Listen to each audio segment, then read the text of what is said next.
천국 백성의 성품은 용서. 우리 여사님 인사합시다. 용서합니다. 용서해 주세요. 용서합니다. 내가 용서하고 용서해 주세요. 이것이 오늘의 은혜가 아닌가 생각합니다. 여러분들은 기독교 신앙, 다른 종교와 구별되고 좀 다른 독특한 것이 무엇이라고 생각합니까? 무엇이라고 생각해요? 용서, 또 사랑, 또 섬김, 또 구원. 한쪽 이상 쭉 나오는데 뒤에서는 죄송한 것 같아요. 각자 많은 것이 있죠. 어떤 학자는 이 기독교가 다른 종교와 다른 점, 독특한 점이 성육신의 신앙이라고 말합니다. 그리고 또 다른 학자는 십자가의 희생이라고도 말하고요. 그리고 다른 학자는 부활 신앙이라고도 말합니다. 그런데 이것을 성육신 신앙, 그리고 십자가의 희생, 부활 신앙, 이렇게 여러 학자들이 말했을 때 다른 학자가 기독교 신앙의 유일한 독특성은 다른 것이 아니라 은혜이다 라고 말했답니다. 무엇이다? 은혜이다. 그래서 두 곳에 있는 학자들이 동일하게 박수를 치면서 맞다. 모든 것이 은혜이다. 우리는 은혜 가운데 살고 있습니다. 여러분, 은혜가 무엇입니까? 은혜는 받을 자격이 없는 사람에게 조건 없이 일반적으로 베풀어 주신 하나님의 사랑과 호의를 뜻하고 있습니다. 여러분들은 받을 자격이 없어요. 여기서 받을 자격이 있는 사람이 있어요? 아무도 없습니다. 그냥 하나님께서 일반적으로 베풀어 주시는 그 사랑과 호의로 우리는 살아가고 있어요.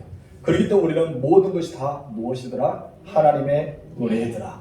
여기까지도 하나님 은혜고 앞으로도 하나님 은혜고 우리들은 하나님 은혜 가운데 살아갑니다.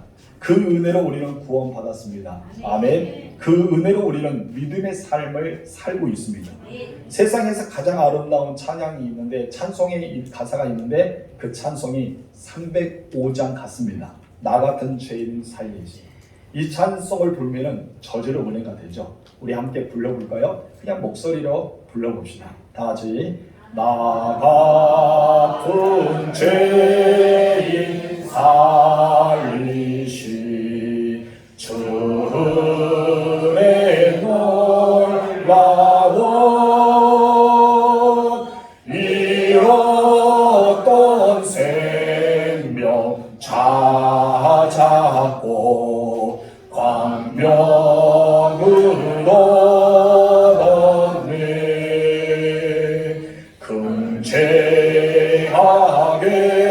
금제하게서 건지시 주의 고마워.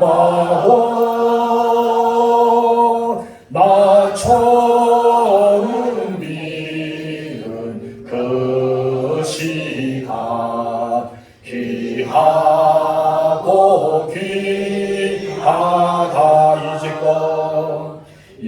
이제껏 내가 산 것도 주님의 은혜라. 또 나를 장차 본향에 인도해 주시리. 거기서 우리 영원히 주님의 은혜로 해처럼 밝게 살면서 주 찬양하리라. 아멘. 이 모든 것이 무엇입니까? 하나님 은혜. 나 같은 죄인을 살리신 주의 놀라워. 큰 죄악에 지었던 우리가 그 은혜 때문에 용서받아서 고마워. 이제껏 내가 산 것도 누구의 은혜라? 주님의 은혜라. 우리가 영원히 그 나라에서 살 수 있는 것도 무엇이더라? 주님의 은혜라. 우리는 주님의 은혜에서 이야기합니다. 그렇다면 우리가 하나님의 은혜를 발견하고 그 은혜를 체험한 사람들이 구체적으로 살아가야 할 삶은 무엇일까요? 그 삶의 증거가 어떤 것인가 여러분 알고 계십니까? 그것은 바로 이웃에게 대한 관대한 용서입니다. 우리는 용서의 삶을 살아야 할 줄 믿습니다. 그것을 가르쳐 주시는 대표적인 바로 말씀이 천국 백성의 비유의 말씀 중에 하나가 용서는 이렇게 해야 된다라고 말씀하시는 오늘 본문의 내용입니다. 오늘 본문에서는 용서할 줄 모르는 종과 용서했던 주인의 그 삶이 각각 다르게 나타나는 것을 보게 됩니다. 오늘 본문의 시작은 베드로의 질문부터 시작되었습니다. 베드로는 21절에 이렇게 질문을 던지죠. 읽어보겠습니다. 그때에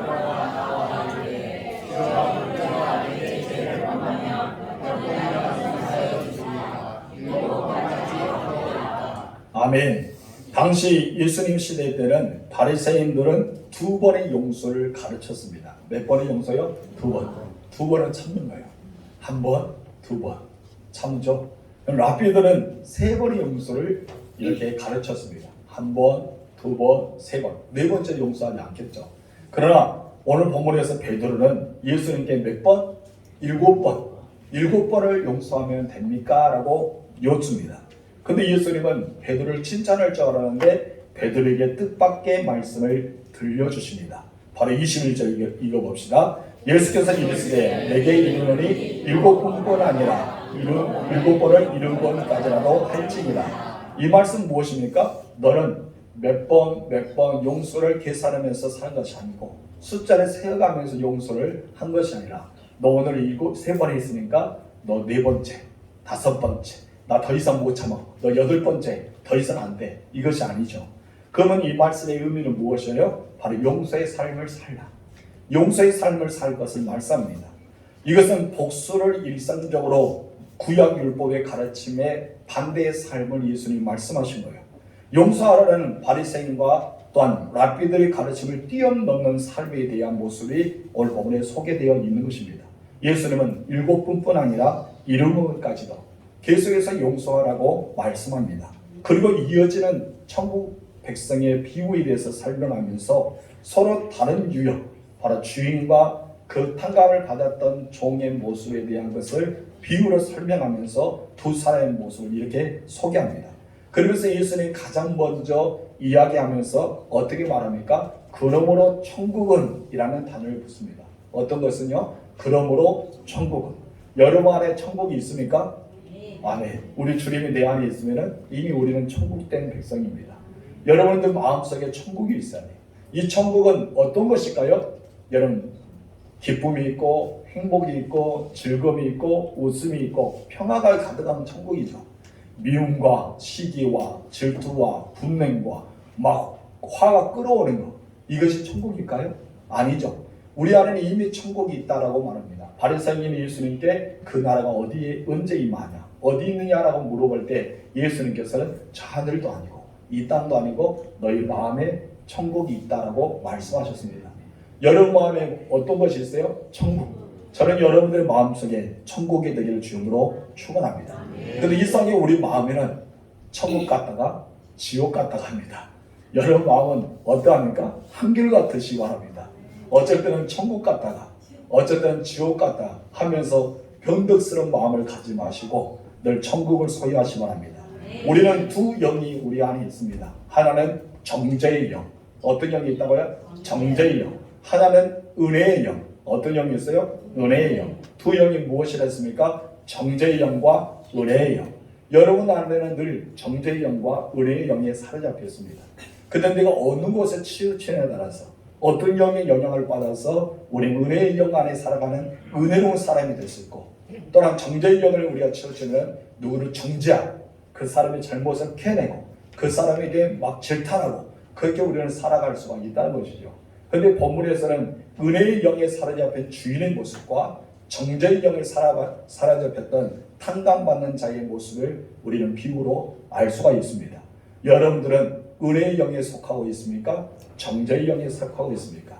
만약에 정죄의 영에 내가 더 사로잡혔다면 여러분 회개해서 은혜의 영에 사로잡히는 여러분 되시기 바랍니다. 은혜의 영에 사로잡혔다면 그것을 지키세요. 끝까지 믿음으로 나아가실 줄로 축원합니다. 첫 번째, 우리 나같이 읽어볼까요? 정죄의 영에 사로잡힌 사람. 어떤 영에 사로잡혔다고요? 정죄의 영. 정죄의 영에 사로잡힌 사람은 누구입니까? 혹시 접니다라고 한 사람은 없겠죠? 아무 소리가 없는 거니까 여러분은 아닌 것 같습니다. 여러분, 정죄의 영에 사로잡힌 사람은 1만 달란트 빚진 것을 탕감받았던 사람입니다. 예수님 당시에 한 달란트는 6천 데나리온이라고 합니다. 6천 데나리가 바로 금 한 달란트입니다. 이 한 데나리는 하루의 일당, 노동자의 일당을 가지고 하루의 품삯이 바로 1데나리온입니다. 오늘은 약 10만 원을 계산해 봅시다. 하루 일당 참 짜죠? 10만 원은. 제가 신학교 때 일할 때 5만 원이었어요. 그것도 아주 잘 받았습니다. 일당 5만 원. 근데 요즘에는 어떻습니까? 바쁠 때는 15만 원 갖다가 좀 일이 없다는 오면은 7만 원 갖다가 왔다 갔다 하잖아요. 그래서 중간에 이제 10만 원으로 우리가 정해봅시다. 하루 일당이 10만 원. 그러면 10만 원 곱하기 6천을 계산하면 얼마가 됩니까? 6억이죠. 6억입니다. 6억이 바로 한 달란트예요. 한 달란트가 얼마더라? 6억이다. 그러면은 여러분 만 달란트는 얼마일까요? 6조입니다. 6조. 엄청나죠? 여러분 조언한 것을 헤아릴 수 있습니까? 은행에 간 사람은 빨리 계산하겠죠? 여러분 은행에 계산은 빨리 할 텐데 어마어마한 돈입니다. 이 어마어마한 돈을 어떻게 그가 갚을 수가 있겠습니까? 여러분 한 달란트가 어쩌면 6억, 한 달란트, 한 1만 달란트는 그렇게 6조 이상의 빚을 이 사람이 지고 있었어요. 그때 이 어마어마한 돈을 갚으라고 주인이 오늘날 말한 거예요. 그때 이 사람이 사정합니다. 내 형편을 봐달라. 이렇게 놓아지 말라. 나를 한 번만 놓아주면 내가 다 갚으겠습니다. 주인은 알았어요. 그 사람이 갚을 수 있다? 없다는 것을. 그래서 주인은 은혜의 영에 사로잡혔기 때문에 어떻습니까? 빚을 다 탕감해 주었습니다. 27절 읽겠습니다. 그 종의 주인이 불쌍히 여겨 놓아 보내며 그 빚을 탕감하여 주었더니 아멘. 이제 우리가 예수님의 은혜를 받았습니다. 하나님 앞에 갚을 수 없는 큰 어마어마한 죄를 지었던 우리들입니다. 너무나 큰 우리는 은혜를 받았지만 우리는 죄 안에 살아갈 수 있었습니다. 근데 예수님께서는 십자가의 모든 피로 우리 모든 죄를 단번에 다 탕감해 주었어요. 용서를 받았다는 거예요. 우리는 이 죄 가지고 있으면 천국은 전혀 상상할 수 없습니다. 여러분 믿는 것도 전혀 상상할 수 없습니다. 우리는 아무것도 얻을 수 없는 자입니다. 한마디로 우리는 어디 가야 돼요? 지옥에 가야 돼요. 우리는 죽으면 지옥 가야 되잖아요. 그런데 예수님께서 그 십자가의 모든 죄로 우리를 사해 주시고 믿는 자에게 구원을 약속하셨고 천국 백성의 영생을 허락하여 주셨습니다. 우리는 이것만 생각하면요 어마어마한 빚을 탕감받았어요. 상상할 수 없는 것, 내가 갚을 수 없는 것, 내가 모든 것을 다 투자하더라도 이룰 수 없는 것을 다 용서해주고 탕감받았다는 것입니다.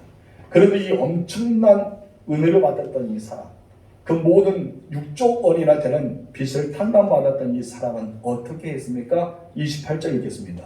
그 종이 나가서 자기에게 100데나리온 빚진 자 동료 한 사람을 만나 붙들어 목을 잡고 이르되 빚을 갚으라 하매 이런 엄청난 빚을 탕감받은 사람은 기쁨을 가지고 돌아오죠. 아싸 하면서 야 이렇게 어마어마한 돈을 내가 탕감받았다. 얼마나 기쁘겠습니까? 이 기쁨을 누리고 있을 때 앞에 누가 지나갑니까? 바로 100데나리온 빚진 자를 지나갑니다. 자기도 빚을 줬던 거예요. 자기도 빌려주었던 사람이 있습니다. 그런데 여러분 조금 전에 한 데나리온이 하루에 품삯 10만 원이나 계산했잖아요. 그렇다면 100데나리온은 얼마가 될까요? 머리가 계산 빠른 분은 얼마 정도 됩니까? 1000만 원 정도 되겠죠. 1000만 원. 여러분 자기는 6조, 이 6조억이라는 어마어마한 돈을 탕감받았는데 1000만 원 빚진 자에게 여러분 용서하지 못합니다. 여러분 목을 잡았다는 거예요. 그리고 빚을 갚으라는 거예요. 계속해서 사정했습니다. 제발 참아달라. 내가 갚겠다고. 그럼 자기는 참아달라, 갚겠다 할 때 여러분 주인은 그냥 다 용서해 주었잖아요. 너 빚 갚지 마. 그냥 너 열심히 살아가고 돌려보냈어요. 근데 이 사람은 어떡합니까? 자기는 6조라는 빚을 탕감받았지만은 1000만 원 빚진 자에 대해서 참아달라. 꼭 갚겠다고 말했는데도 불구하고 빚을 갚으라면서 옥에 가두어 버리고 말았습니다. 이 모습이 우리의 모습이 아닌가 생각해 봅니다. 예수님께 어마어마한 엄청난 죄를 우리는 용서받았잖아요. 근데 우리는 이웃의 작은 허물도 용서하지 못한 자가 우리들이 아닌가라고 생각해 봅니다. 바로 이 모습이 여러분 우리의 모습이지만 한 가지는 은혜의 영에 사로잡힌 것보다 정죄의 영에 사로잡혔기 때문에 그랬다는 것입니다. 은혜의 영에 사로잡혀는 늘 은혜를 생각합니다. 그냥 구름을 보아도 은혜예요. 그리고 바람이 스쳐와도 은혜입니다. 여러분 지금 현재 이름표를 심었던 거는 탈곡하잖아요. 탈곡하면 그 향기가 얼마나 좋아요? 풀냄새 좋잖아요. 그 풀냄새 맡아도 무엇입니까? 은혜가 되는 거예요. 야, 냄새 좋다. 너무나 좋다. 이 은혜가 되죠. 그래서 정죄한 것은 무엇입니까? 하필 이렇게 때 안 봐서 저 구름이 뭐야? 좀 더 띄워주지. 하면서 뭐 나아가기 시작합니다. 바람 보면 머리카락 이제 했는데 이거 날리면 어떡해? 하면서 또 정죄하기 시작합니다. 여러분 풀을 뵐 때 어떻습니까? 냄새 이상해. 저런 것을 왜 여기서 비워야 돼? 하면서 또 이야기하죠. 이것이 모두가 무엇인가요? 은혜의 영에 사로잡힌 것이 아니라 정죄의 영에 사로잡혔다는 것입니다. 여러분들은 어떤 영에 사로잡히고 있습니까? 은혜의 영에 사로잡히기를 주님으로 축원합니다.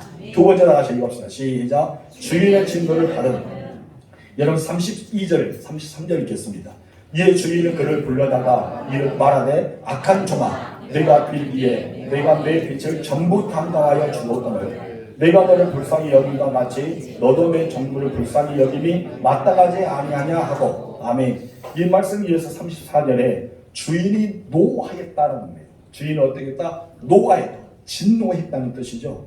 우리는 당연히 받아야 할 빛을 도촉하는 것은 무엇이 문제냐라고 우리는 할 수가 있습니다. 그렇죠? 나에게 빚진 자에게 찾아가서 야 너 돈 돼. 네가 나를 돈 주지 않으니까 나 너무나 힘들어. 나도 계속 이자 붓고 있어. 제발 돈 좀 내가 구워줬던 것을 돌려줘. 라고도 할 수 있잖아요. 우리 충분히 이해가 갑니다. 그러나 이 사람 입장에서 우리는 생각해 보자 이거죠. 자기 입장. 지금 이제 자기는 어떤 것을 받았어요?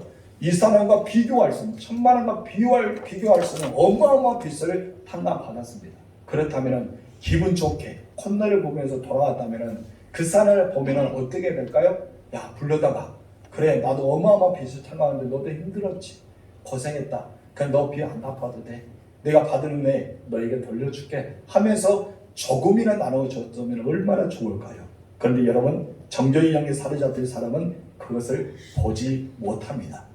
은혜 받았던 것을 잊어버립니다. 당장 지금 이제 보이는 것만 집착하게 됩니다. 그래서 이웃의 허물을 찾기 위해 혈안에 들고요. 그리고 자기를 돌아보지 못하기 때문에 그 사람만 질탄하고 있는 것입니다. 자기의 받은 은혜 까먹었습니다. 자기의 용서받은 긍휼을 잊어버렸습니다. 어마어마한 빛을 탕감받은 그 한량없는 은혜를 잊고 살아갔다는 것입니다. 한마디로 기억하지 못했다는 것이죠. 왜 그랬다고요? 정죄의 영에 속했기 때문에. 여러분은 정죄의 영에 사로잡히지 마실 주님을 축원합니다. 이런 사람에게 우리 주님은 악한 종이라고 말합니다. 어떤 종이다? 악한 종. 여러분은 어떤 종입니까? 착하고 충성된 종입니까? 악한 종입니까? 다들 착하고 충성된 종이 되고 싶어서 그렇게 말하죠. 그러나 여러분은 아실 겁니다. 내가 어떤 종이라는 것은. 여러분 그가 하는 일을 가리켜 악한 일을 하였다고 우리 주님은 평가하기 때문에 악한 종이라고 말하고 있습니다. 여러분 악한 일을 배우는 누가 있을까요? 하나님이 계시지 않죠. 성령이 계시지 않죠. 언제나 악한 영의 존재는 바로 사단의 권세가 있습니다. 마귀와 귀신들이 있겠죠. 그런데 그 마귀를 가리켜서 참소자, 고발자라는 뜻을 가지고 있어요. 어떤 뜻을 가지고 있다고요? 참소자, 고마귀. 그래서 습관적으로 이웃을 자꾸 참소합니다. 이 악한 영에 사로잡힌 사람들, 정죄의 영에 사로잡힌 사람들은 이웃을 참소해요. 계속해서 고발합니다. 그래서 늘 악한 도구에 사로잡혀서 계속 이웃의 허물을 찾고 그 이웃의 허물을 내가 정죄했을 때 마치 내가 정의의 사도처럼 막 기뻐하고 쾌락을 느끼고 있어요. 그러면서 살아갑니다. 왜냐하면 악한 영에 사로잡혔기 때문에. 여러분 우리들은 그러지 말아야 될 줄 믿습니다. 여러분 우리 습관대로 이웃을 참소하기보다 허물을 찾아서 들치고 공격하고 정죄하기보다는 우리는 은혜의 영이 받아서 그들의 은혜를 덮어주고 사랑해야 될 줄 믿습니다. 이런 사람에 대해서 예수님은 어떻게 하겠다고 말씀하십니까? 34절이 됐습니다. 주인이 노하여 그 빛을 다 갖도록 그를 옥줄들에게 넘기니라. 아멘. 주인이 알게 됐어요.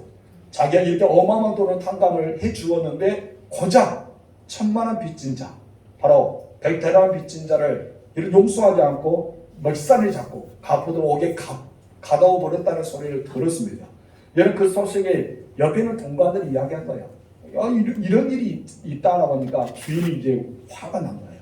진노하기 시작합니다. 그래서 주인은 진노하겠다고 말씀하면서 어떻게 진노했다 했습니까? 바로 그를 옥줄에게 넘기겠다고 말씀하고 있습니다. 이런 교회인들이 존재했던 교회가 있어요. 이런 교인들이 존재했던 교회가 어떤 교회입니까? 고린도 교회였습니다. 어떤 교회요? 고린도 교회. 여러분, 고린도 교회는 내 파당이 생겼습니다. 당을 세우고 서로 간에 자기끼리 모였습니다. 여러분, 바울의 사도권을 공격하기 시작합니다. 성찬회의 예배도 소홀하게 시작합니다. 자기들끼리 파당 만들어서 자기들만이 소중하다고 생각하면서 이웃의 옆에 있는 성도들을 공격하기 시작합니다. 그때 여러분, 이 바울이 그들에게 편지를 띄우면서 이렇게 말합니다.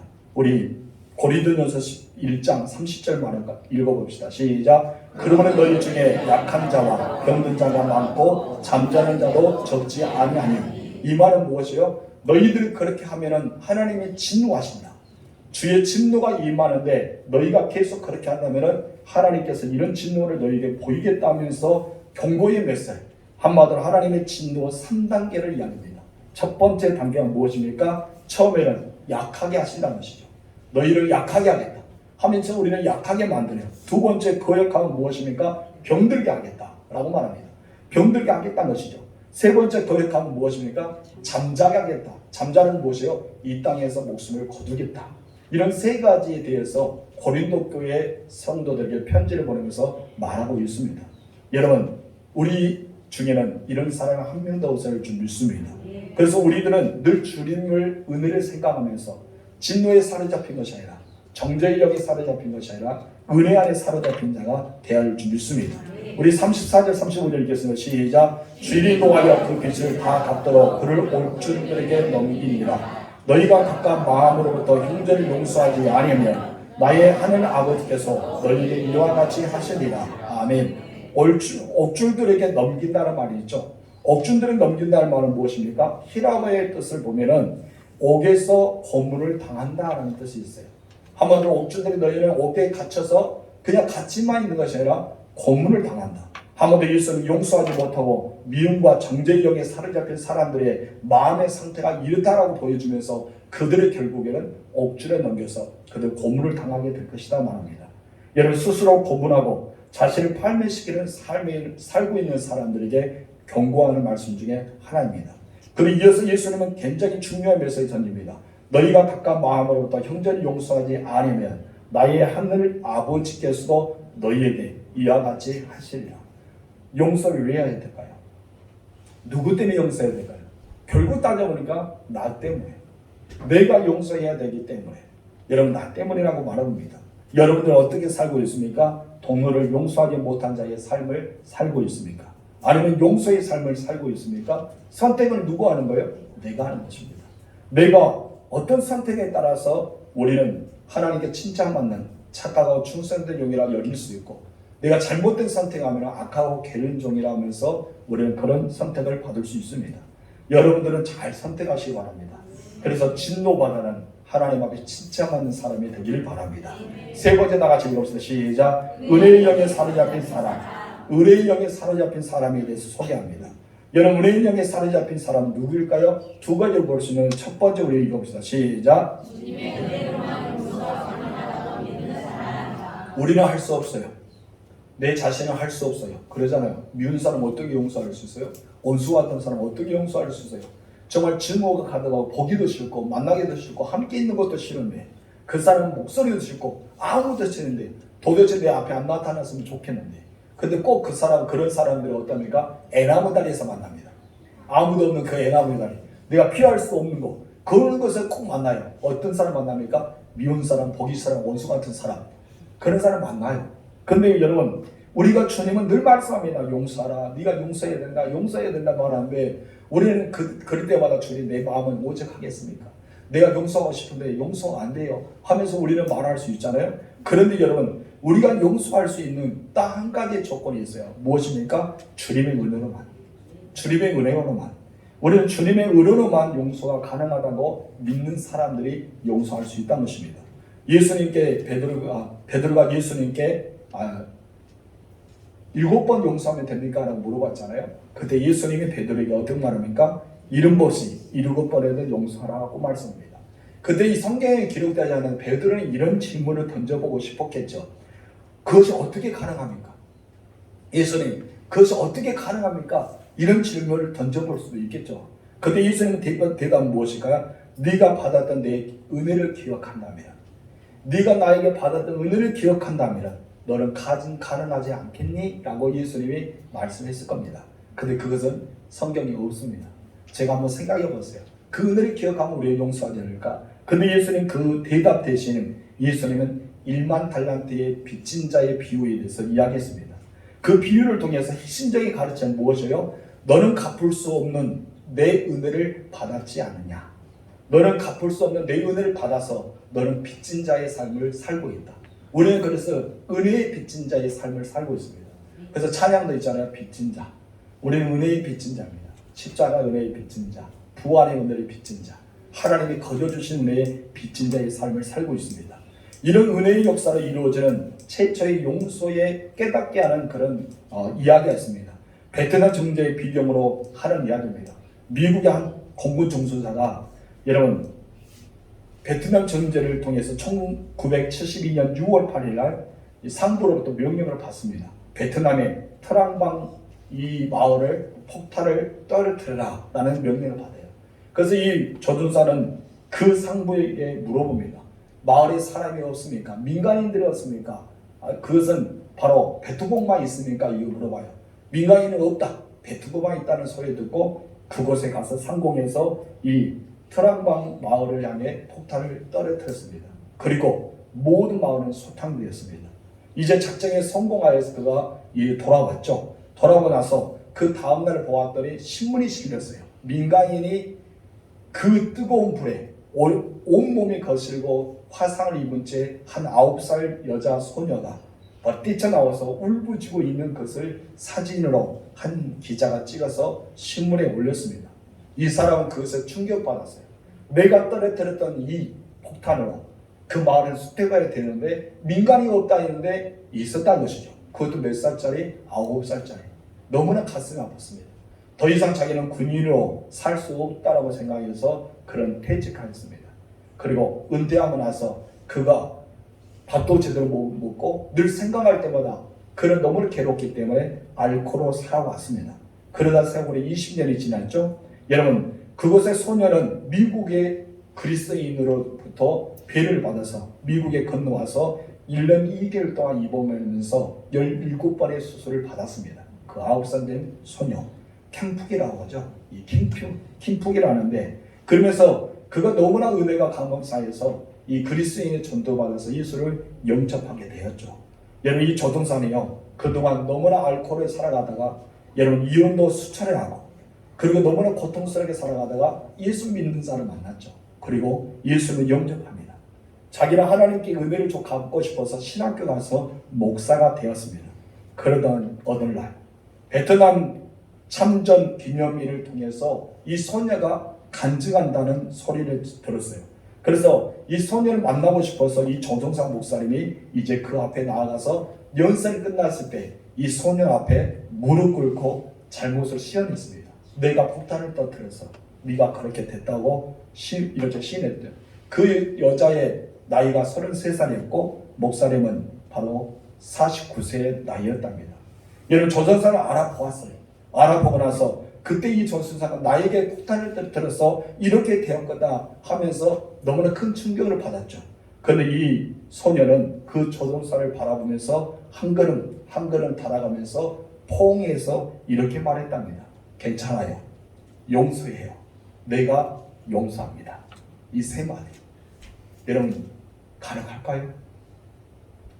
그 사람이 폭탄을 터뜨리지 않았다면 자기의 부모도 죽지 않고 자기는 한 17번의 수술을 받지도 않았을 텐데 그냥 평안한 그 마을에 살고 있었을 텐데 이 사람 말미암아 그렇게 되었어요. 그렇게 되었는데 그 사람을 바라볼 때 용서해요? 괜찮아요. 용서합니다. 이 말이 가능하냐 이거예요. 절대 용서가 안 될 수도 있잖아요. 그런데 여러분 이 소녀는 하나님이 만져주셨습니다. 그리스인을 만나서 미국을 건너와서 여러분 1년 2개월 동안 수술을 받게 되고 치료받게 되고 예수를 영접하는 모든 과정에서 하나님의 은혜, 하나님의 사랑, 하나님의 용서에 대한 것을 알았습니다. 우리가 그렇지 않습니까? 여러분들은 하나님의 은혜를 압니다. 하나님이 나를 용서해 줬던 그 감격을 압니다. 하나님께서 나에게 베풀어 주신 어마어마한 사랑을 알지 않습니까? 우리는 그 은혜를 기억하며 살아가야 돼요. 내가 그 은혜를 기억하지 않으면 용서는 안 됩니다.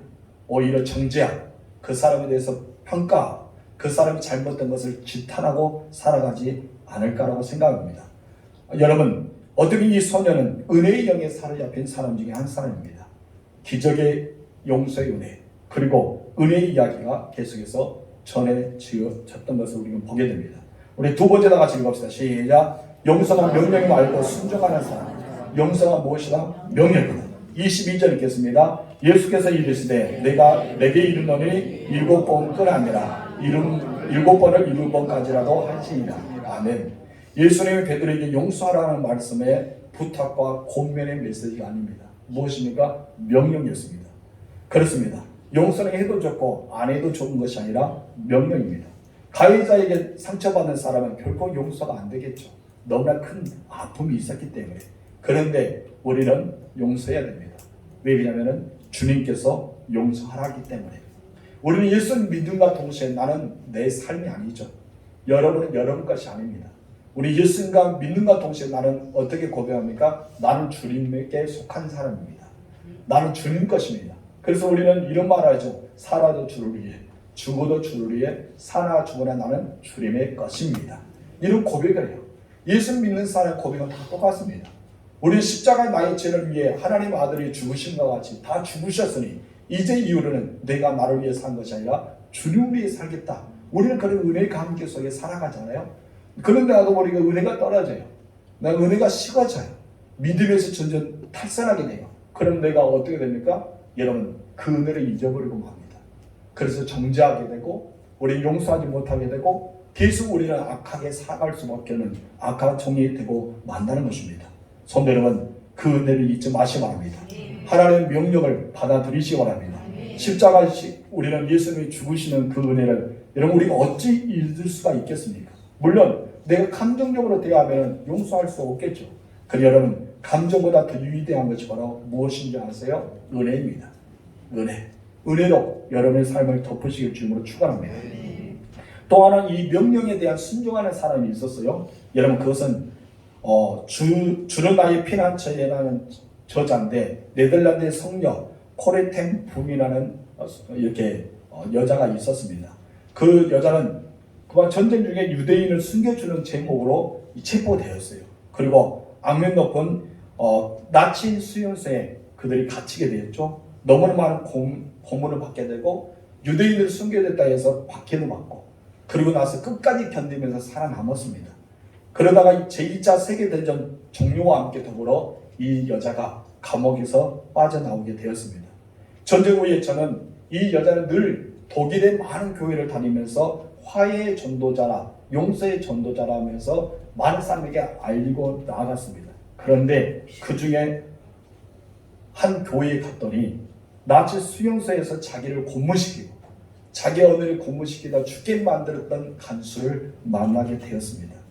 여러분, 그때 그 여자가 그것을 바라볼 때 용서가 되지 않은 거예요. 자기가 얼마나 고문을 당했던 걸 막 생각난 거예요. 그 사람 바라보자마자 벌벌 떨기 시작합니다. 왜요? 너무나 많은 고문을 받았기 때문에. 언니가 자기 옆에서 죽어간 것을 보았기 때문에 막 너무나 무서운 거예요. 뒤로 발자국을 움직이기 시작합니다. 그러면서 이렇게 말합니다. 난 그동안 용서를 말했지만 그가 내 앞에 선 순간 나는 그의 손을 잡을 수가 없었다. 그를 바라보는 시선은 웃음을 지을 수가 없었다. 내 안에는 복수심과 분노가 들끓어 오르게 되었다. 그러나 내내 이것을 죄라는 것을 알게 되었다. 예수님이 이 사람을 위해 죽으셨다는 그의 용서는 나의 의무라는 것을 알았다.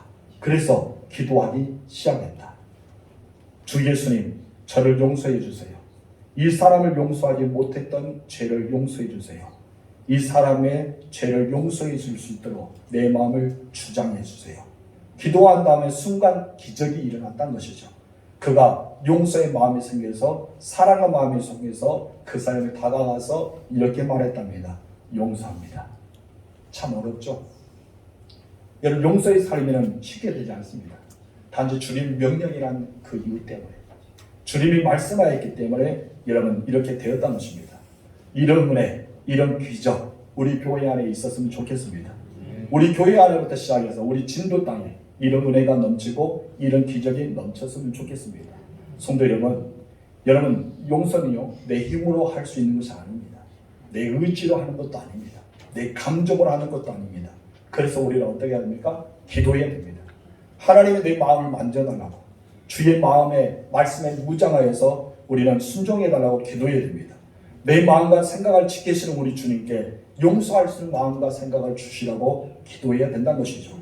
용서를 아는 사람은요 천국 백성의 성품을 갖출 수가 있습니다. 용서 없이 천국문을 향해 나아가지 않습니다. 용서하지 않으며 천국문은 열리지가 않기 때문입니다. 오늘 본문에 말씀하잖아요. 네가 그 사람을 용서하지 않으면 내 아버지께서도 그래야 하겠다. 한번 천국에 문 들어오려고 생각하지 말라. 이런 메시지가 던지고 있습니다. 용서를 하는 사람은 천국 백성의 성품을 가졌습니다. 저는 여러분들이 천국 백성이 되었으면 좋겠어요. 그리고 천국 백성의 성품이 여러 안에 가득했으면 좋겠습니다. 우리 예수님께서 주기도문을 제자들에게 가르쳐 주잖아요. 그 중에 마태복음 6장 12절에서 이렇게 말씀하셨어요. 읽어보겠습니다.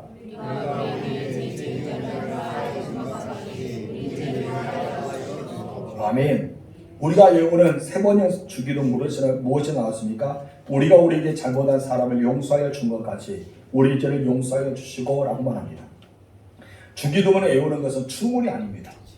여러분 그런 습관 따라 외우는 것이 아닙니다.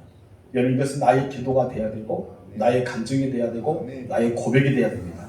근데 우리는 이런 기도를 하면서도 용서하지 않아요. 이런 기도를 하면서 마치 주문에 외운 것처럼 마치 습관에 따라서 그냥 읊는 것처럼 예수 믿은 지가 오래됐기 때문에 그냥 자동적으로 나오는 그런 기도문처럼 우리는 외울 때가 있습니다.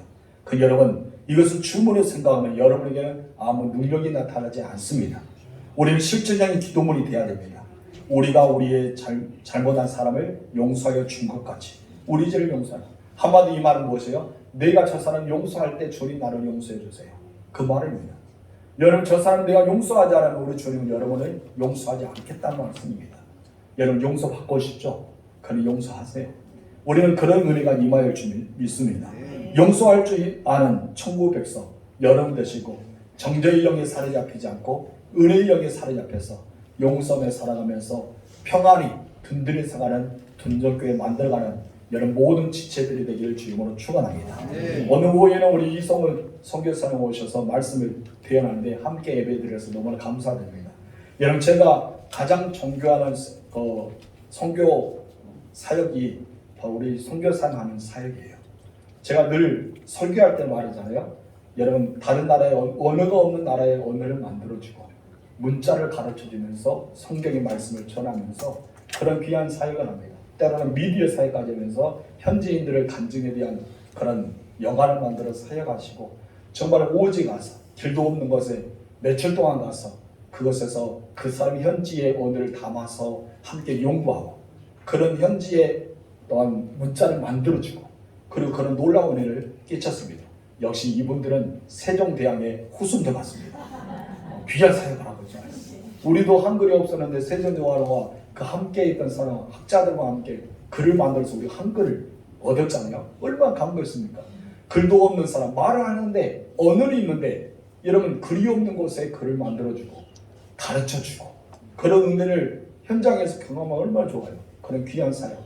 저는 선교사님도 많이 있지만 이 단체를 굉장히 여러분 존경합니다. 그리고 이 단체를 생각할 때마다 제 심장이 막 뛰는 것 같아요. 여러분 글씨를 하나하나 외울 때 읽어갈 때 얼마나 좋습니까? 모르는 거 알아갈 때 얼마나 행복합니까? 여러분 그 나라 사람들이 그렇게 행복을 느끼지 않을까 생각합니다. 그런 선교사를 모셔서 오늘 오후에 이런 말씀을 대연하고 간증할 거예요. 한 군데 가지 마시고 들어보세요. 얼마나 귀한 사역인지. 저도 어제 식사하면서 들어보고 또 찬양가 끝나면서 1시간 정도 한번 들어보고 있는데 듣는 순간 막 마음이 뜨거웠어요. 더 듣고 싶었는데 어쩔 수 없이 보내드렸습니다. 여러분 은혜를 생각하면서 이 자리에서 경험해 보시기 바랍니다. 그리고 다음 기회에 있으면 다시 한번 모셔서 함께 더 들어보고 싶은 마음이 있어요. 여러분께서 늘 사모하면서 들어보시길 바랍니다. 기도할까요? 좋으신 하나님 감사합니다. 우리가 정죄의 영에 사로잡힌 사람임을 몰랐습니다.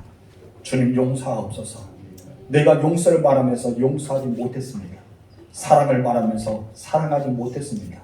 평신도 주의를 통해서 나를 돌아보았습니다.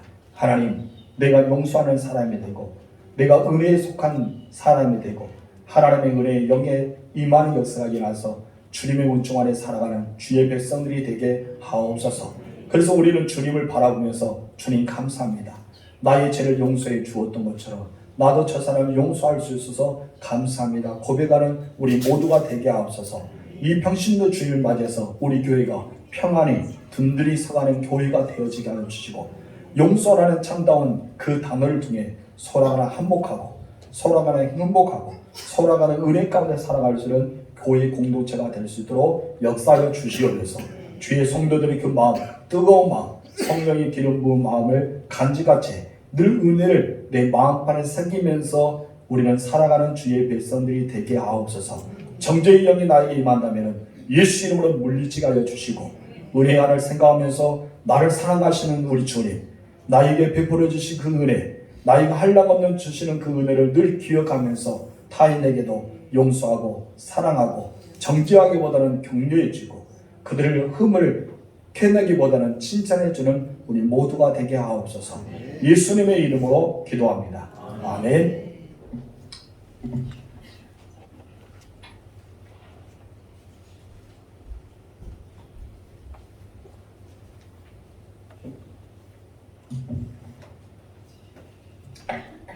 귀한 말씀 하늘 은혜 받으신 줄 믿습니다. 봉헌찬송 52장 6절 찬양하시겠습니다.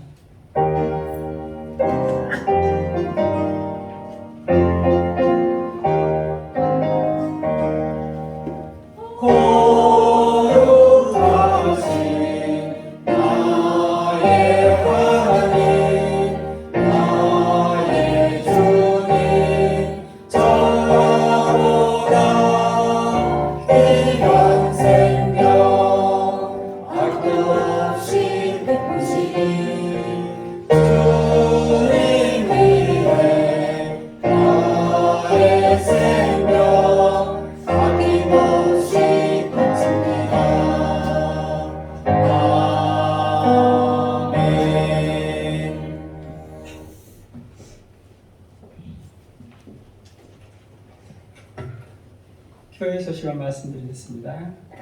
저희 교회에 오시는 여러분들을 진심으로 환영합니다. 예배의 승자가 인생의 승자입니다. 자기 영성과 건강을 잘 관리하시고요. 금요 기도회는 상부에 드렸습니다. 오늘은 평신도 주일 예배로 드렸고요.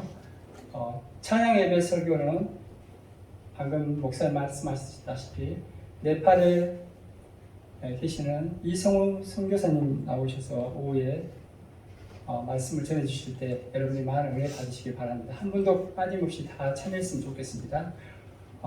3분기 보고입니다. 각 기간 원래 해주시고요.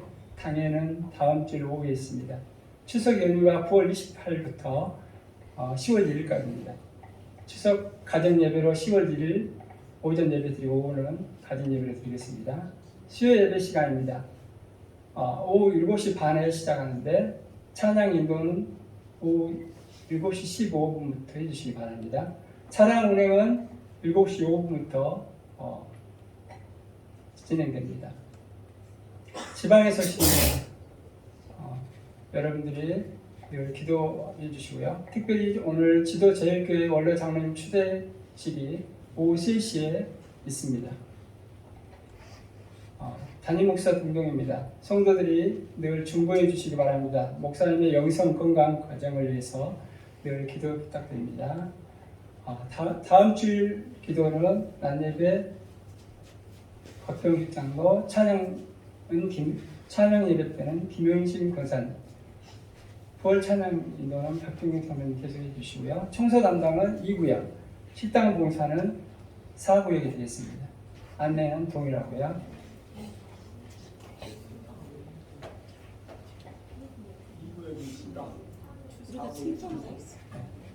잘못 인쇄가 됐네요.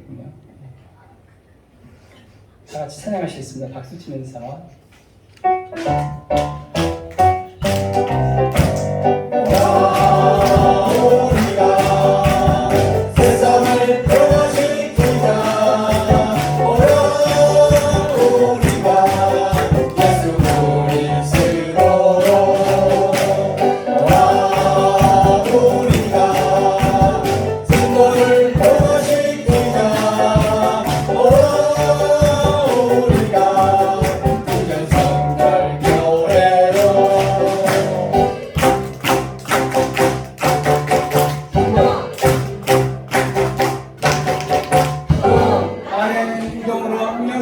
기도하자.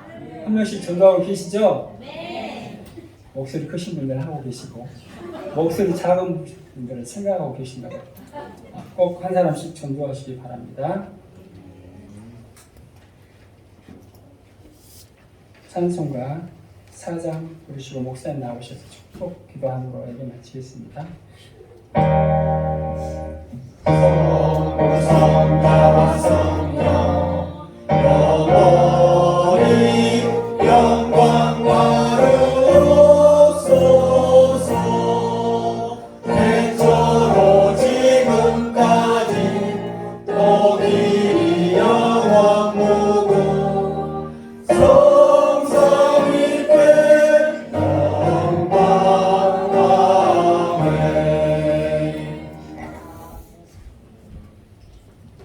우리 다 같이 일어나서서 우리 기도하겠습니다. 하나님 아버지 감사합니다.